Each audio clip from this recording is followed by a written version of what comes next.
آج اسرائیل کے حوالے سے تھوڑی سی گفتگو ہوگی۔ سبین آغا ایک خاتون ہیں جو شراکا نام کی ایک NGO چلاتی ہیں۔ شراکا آپ جانتی ہیں اس کا مطلب ہے پارٹنرشپ، شراکت۔ تو 10 لوگوں کے ساتھ وہ وہاں تشریف لے گئی ہیں، جن میں ایجوکیشنسٹ بھی ہیں، جرنلسٹ بھی ہیں، اور انہوں نے وہاں جا کر بڑا پیار محبت کا اظہار کیا اور حماس کے ظالمانہ حملوں کے بارے میں تشویش کا اظہار بھی کیا کہ بھئی یہ بڑا ظلم تھا جو حماس نے اسرائیل کے حوالے سے کیا۔ ایسے ہی برسبیل تذکرہ میں جمائمہ گولڈ سمتھ کے ایک حالیہ ٹویٹ کا ریفرنس بھی دوں گا۔ انہوں نے اس سے ملتی جلتی بات کی لیکن ایک طرح سے اپوزٹ ڈائریکشن کہ 30-31 لوگ حماس کے حملے میں جان سے گئے، جن میں چند بچے بھی شامل تھے۔ تو پوری دنیا میں ہیڈ لائنز بنی، بہت افسوس کا اظہار کیا گیا، ہم سب بڑے دکھی رہے اس بنا پر۔ لیکن افسوس کی بات یہ ہے کہ ایک دوسرے واقعے میں تقریباً 150 لوگ ہلاک ہوئے جن میں بچے تھے، وہ ہیڈ لائنز تک نہیں بن سکے، وہ فرنٹ پیج پر نہیں آ سکے، تو وہ ساری باتیں ادھر ادھر ہو گئیں، ان پر کسی نے غور و خوض ہی نہیں کیا۔ سارے افسوس تو بہت دور کی بات ہے، چنانچہ یہ وہ خون ہے جو رائے گاں جاتا ہے۔ اب دیکھیے جمائمہ گولڈ سمتھ کا بیک گراؤنڈ کیا ہے اور وہ باتیں کیا کریں۔ خیر یہ تذکرہ ایسے ہی آ گیا۔ اب دیکھنا یہ ہے کہ یہ لوگ اسرائیل کیوں گئے،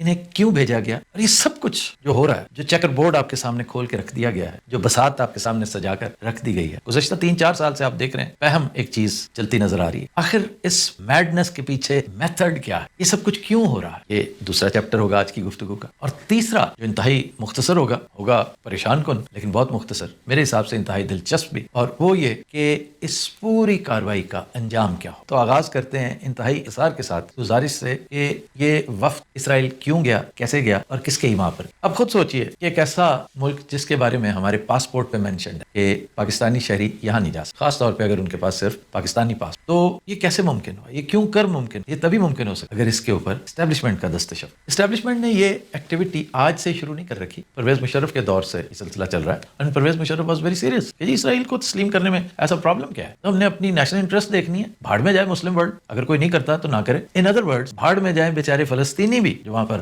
شکست و ریخت کا شکار، جہاں ہر روز ظلم و جبر کی نئی داستان رکھو، چھوڑے انہیں، اپنے آپ کو دیکھیں کہ کیمپ ڈیوڈ بھی تو سائن ہوا تھا نا، انور السادات نے مصر کو فوقیت دیتے ہوئے، جیسے جنرل صاحب کہا کرتے تھے پاکستان فرسٹ، تو وہ کہا کرتا تھا ایجپٹ فرسٹ، تو 10 ارب ڈالرز اس نے لے لیے، اسرائیل کو تسلیم کر لیا، کیمپ ڈیوڈ ایکارڈ ہو گیا، اور یہ 79 کی غالباً بات ہے، 78 سے آغاز ہوا، 79 میں سائن ہوا، اور اس کے بعد پھر ایک انتہائی دردناک چیپٹر ہوا ایجپشن ہسٹری میں، اس کا آغاز انور السادات کے قتل سے ہوا، مبارک کا ایک ذلت آمیز دور، ایک طویل دور، پھر حسنی مبارک کو ایک پنجرے میں بند کر کے ٹرائی کیا گیا اور اسی پنجرے میں غالباً موت واقع ہوئی، پھر مرسی جیسا ایک معقول آدمی وہ آیا، اسے جیل میں ہی مار دیا گیا، اور اس وقت وہاں پر جنرل سیسی کی حکومت ہے جس نے ظلم و جبر کے اگلے پچھلے سارے ریکارڈ توڑ دیے ہیں۔ خیر وہاں کا راوی بھی ایز یوزول چین لکھ، پرویز مشرف کو حالات نے اجازت نہیں دی، ورنہ وہ تو بالکل تیاری میں تھا، اور پھر بی بی کا قتل ہو گیا، الیکشن کے ریزلٹس بالکل ڈیفرنٹ ہو گئے، کیانی صاحب کی کہیں اور بات ہو گئی اور مشرف کو جانا پڑا، معاملہ کٹائی میں پڑ گیا۔ جنرل باجوہ کسی بھی طالع آزما اور ایمبیشس جرنیل سے کم نہیں، اس نے بھی اپنے اقتدار کو طول دینے کے لیے ایڑی چوٹی کا زور لگا، وہ بھی اسرائیل کو تسلیم کرنا چاہتا تھا۔ شومی قسمت سے اقتدار میں عمران خان تھا، اس کے ساتھی تھے، اور ان کا ایک اپنا فلسفہ، ایک اپنا انداز، اور پھر عمران خان کی اپنی شخصیت۔ باجوہ صاحب کی چل نہیں سکی، عمران کی جگہ کوئی بھی اور نفیس سا وزیر اعظم ہوتا جو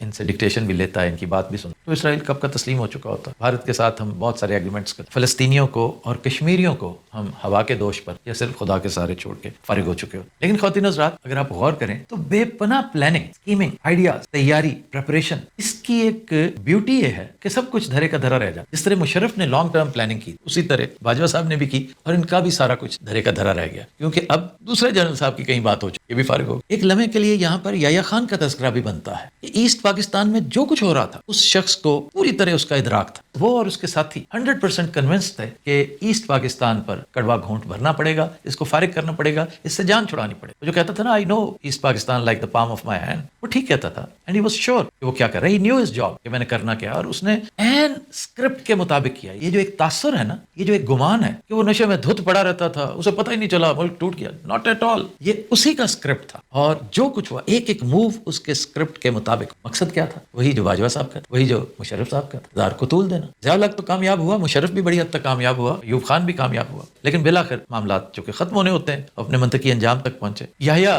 قدرے بدقسمت تھا کہ اس کا اقتدار شارٹ لیوڈ تھا، اسی طرح اپنے باجوہ صاحب وہ بدقسمت تھے کہ اقتدار ملا ضرور انہیں، لیکن اس طرح نہیں جس طرح اقتدار کا حق ہوتا ہے، انہیں ایکسٹینشن کی شکل میں صرف 4 اسٹار جنرل رہنا نصیب ہوا، 2